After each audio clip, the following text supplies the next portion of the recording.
জায়গা। এই জায়গায়, এই জেলায় আজ পর্যন্ত কোনো পাবলিক বিশ্ববিদ্যালয় নাই।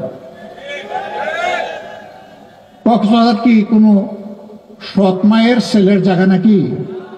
এটা সৎ মায়ের এলাকা নাকি এটা বাংলাদেশের অংশ? যদি বাংলাদেশের অংশ থাকে তাহলে ছোট্ট কোনো জেলা, মাত্র 3টা উপজেলা, সেখানে আমরা দেখি পাবলিক বিশ্ববিদ্যালয়, টেকনোলজিক্যাল বিশ্ববিদ্যালয়, মেডিকেল কলেজ, উন্নত মানের নার্সিং প্রতিষ্ঠান, স্পেশালাইজড হসপিটাল, সবগুলা এরকম কয়েকটা জেলায় হয়ে আছে।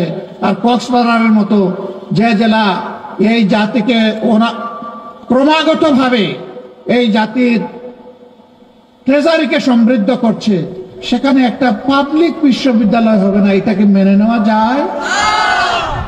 তো কই আপনারা আজকে দাবি করলেন না? যে এই দাবি, এই আওয়াজ তুলে দিতেন, সারা বিশ্বের কাছে চলে যেত। করেছেন কেউ? ও আলহামদুলিল্লাহ, ধন্যবাদ। শিবির করেছে, শিবিরকে ধন্যবাদ। কারণ শিবির ছাত্রদের নিয়ে ভাবে, শিক্ষা নিয়ে ভাবে, এবং শিবির উদ্ভাবনী শক্তি ছাত্রদের কাছে ছড়িয়ে দিতে চায়, তারা দাবি করেছে। আমি সরকারকে অনুরোধ জানাতে চাই, আমরা জানি আপনাদের মেয়াদ দীর্ঘকাল নয়, প্রয়োজনীয় সংস্কার সেরে আপনারা একটা সুষ্ঠু নির্বাচন জনগণকে উপহার দিয়ে আপনারা বিদায় নেবেন, সেটা আমরা কামনা করি, আশা করি। আল্লাহ যেন সম্মানের সাথে আপনাদেরকে বিদায় নেওয়ার তৌফিক দেন। কিন্তু এরও ভিতরে যদি কোনো উন্নয়ন প্রকল্প হাতে নেন, তাহলে আমি অনুরোধ করব, মেহেরবানি করে এই জেলাটাকে ভুলে যাবেন না।